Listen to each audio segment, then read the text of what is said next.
السلام علیکم ورحمۃ اللہ وبرکاتہ۔ بسم اللہ الرحمن الرحیم۔ عزیز طلباء، حدیث مبارکہ کے آج کے سبق میں ہم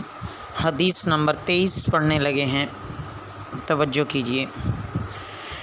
بسم اللہ الرحمن الرحیم۔ عن ابی ہریرہ رضی اللہ تعالی عنہ عن رسول اللہ صلی اللہ علیہ وسلم قال۔ حضرت ابو ہریرہ رضی اللہ تعالی عنہ رسول اللہ صلی اللہ علیہ وسلم سے روایت کرتے ہیں کہ رسول اللہ صلی اللہ علیہ وسلم نے فرمایا، امرت ان اقاتل الناس حتی یشہدوا ان لا الہ الا اللہ، کہ مجھے حکم دیا گیا ہے کہ میں لوگوں سے اس وقت تک جنگ جاری رکھوں جب تک کہ وہ لا الہ الا اللہ کی شہادت نہ دے دیں، وَيُؤْمِنُوا بِي، اور مجھ پر، وَبِمَا جِئْتُ بِهِ، اور جو ہدایت میں لے کر آیا ہوں اس پر ایمان نہ لائیں،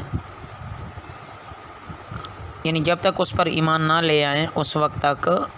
جنگ جاری رکھوں۔ فَإِذَا فَعَلُوا ذَلِكَ عَصَمُوا مِنِّي دِمَاءَهُمْ وَأَمْوَالَهُمْ إِلَّا بِحَقِّهَا، سو جب وہ ایسا کر لیں تو انہوں نے اپنے جان اور مال کو مجھ سے محفوظ کر لیا سوائے اس کے حق کے، وَحِسَابُهُمْ عَلَى اللَّهِ، اور ان کا حساب اللہ کے سپرد ہے۔ اس مکمل بات کی وضاحت گزشتہ حدیث میں ہو گئی تھی۔ عن ابن عمر رضی اللہ تعالی عنہ ان رسول اللہ صلی اللہ علیہ وسلم قال، امرت ان اقاتل الناس حتی یشہدوا ان لا الہ الا اللہ وان محمد رسول اللہ۔ حضرت عبداللہ بن عمر رضی اللہ تعالی عنہما سے روایت ہے کہ رسول اللہ صلی اللہ علیہ وسلم نے فرمایا، مجھے حکم دیا گیا ہے کہ میں لوگوں سے جنگ جاری رکھوں اس وقت تک، یہاں تک کہ وہ اس بات کی شہادت ادا کریں کہ اللہ کے سوا کوئی معبود نہیں اور محمد صلی اللہ علیہ وسلم اللہ کے رسول ہیں، وَيُقِيمُ الصَّلَاةَ، اور وہ نماز قائم کرنے لگیں، وَيُؤْتُوا الزَّكَاةَ، اور زکوٰۃ ادا کرنے لگیں، فَإِذَا فَعَلُوا ذَلِكَ، جب وہ ایسا کرنے لگیں، عَصَمُوا مِنِّي دِمَاءَهُمْ، تو دماءہم و اموالہم، تو انہوں نے اپنے جان اور مال کو مجھ سے محفوظ کر لیا، الا بحق الاسلام و حسابہم علی اللہ، مگر سوائے حق اسلام کے حق کے، اور ان کا حساب اللہ تعالیٰ کے سپرد ہے۔ عن انس بن مالک رضی اللہ تعالی عنہ قال قال رسول اللہ صلی اللہ علیہ وسلم، امرت ان اقاتل الناس حتی یقولوا لا الہ الا اللہ۔ حضرت انس بن مالک رضی اللہ تعالیٰ عنہ سے روایت ہے، فرماتے ہیں کہ رسول اللہ صلی اللہ علیہ وسلم نے فرمایا کہ مجھے حکم دیا گیا ہے یہ کہ میں لوگوں سے قتال کروں حتی یقولوا لا الہ الا اللہ، یہاں تک کہ وہ کہہ دیں کہ اللہ کے سوا کوئی معبود نہیں، فَإِذَا قَالُوهَا وَصَلُّوا، پس جب وہ اس کے قائل ہو جائیں، جب وہ اس کو کہہ لیں اور ہماری نمازیں پڑھنے لگیں، وصلوا صلاتنا، ہماری نمازیں پڑھنے لگیں، واستقبلوا قبلتنا، اور ہمارے قبلے کی طرف رخ کرنے لگیں نمازوں میں، یعنی کہ واکلوا ذبیحتنا، اور ہمارا ذبیحہ کھانے لگیں، فقد حرمت علینا دماؤہم واموالہم الا بحقہا، تو ان کے خون اور ان کے مال ہم پر حرام ہو گئے سوائے اس کے حق کے، وحسابہم علی اللہ، اور ان کا حساب اللہ کے سپرد ہے۔ نماز میں قبلہ کی طرف رخ کرنا اور اہل اسلام کا ذبیحہ کھانے کا بھی اس حدیث مبارکہ میں ذکر ہے۔ مطلب یہ ہے کہ نماز میں کعبہ کی طرف رخ کرنے لگیں اور مسلمانوں کے ذبیحہ سے پرہیز نہ کریں۔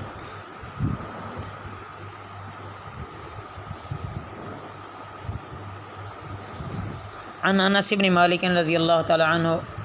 قال قال رسول اللہ صلی اللہ علیہ وسلم، من صلی صلاتنا، حضرت انس بن مالک رضی اللہ تعالی عنہ سے روایت ہے کہ رسول اللہ صلی اللہ علیہ وسلم نے فرمایا، جو کوئی ہماری جیسی نماز پڑھے، واستقبل قبلتنا، اور ہمارے قبلہ کی طرف رخ کرے، وَأَكَلَ ذَبِيحَتَنَا، اور ہمارا ذبیحہ کھائے، فَذَلِكَ الْمُسْلِمُ الَّذِي، تو پس یہ وہ مسلمان ہے الذی لہ ذمۃ اللہ و ذمۃ رسولہ، جس کے لیے اللہ کی امان ہے اور اللہ کے رسول کی امان ہے. فلا تخفر اللہ فی ذمتہ،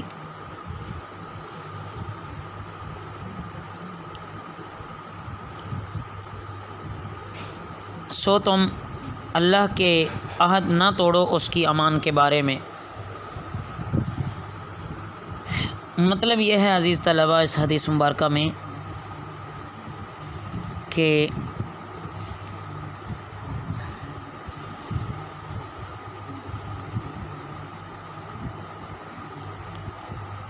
نماز میں قبلہ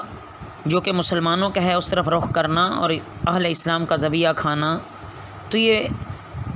اسی کو ہی مسلمان سمجھنا ہے اور اس کے جان اور مال کو اللہ اور اس کے رسول صلی اللہ علیہ وسلم کی امان سمجھو.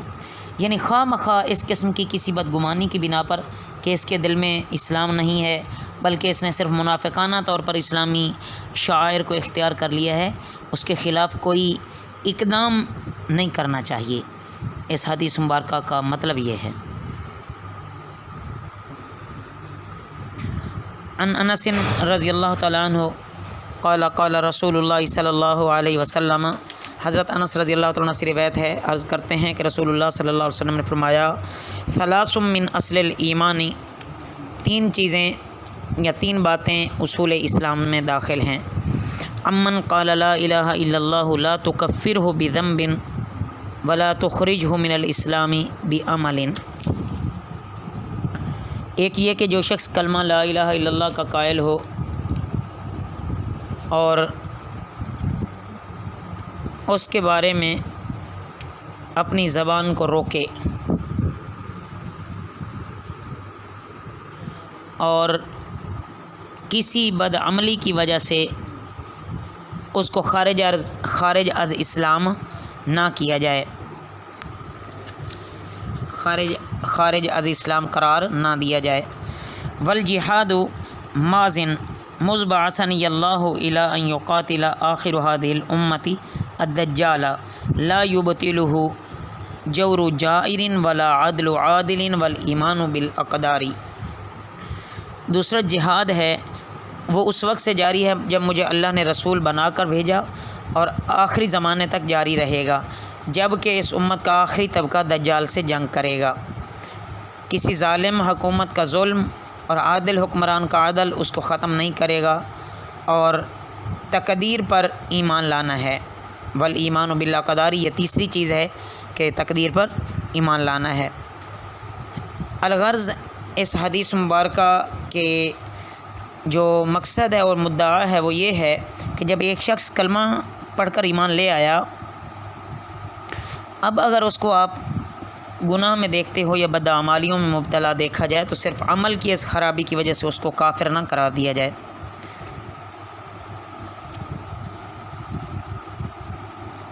اور جو باقی یہ آخر میں فرمایا گیا ہے کہ کسی ظالم کا ظلم اور منصف کا عدل و انصاف اس کو ختم نہیں کرے گا، اس کا مطلب یہ ہے کہ اگر کسی وقت مسلمانوں کی حکومت کا نظام غلط ہاتھوں میں ہو اور حکمران غلط قسم کے ہوں اور ظالم ہوں،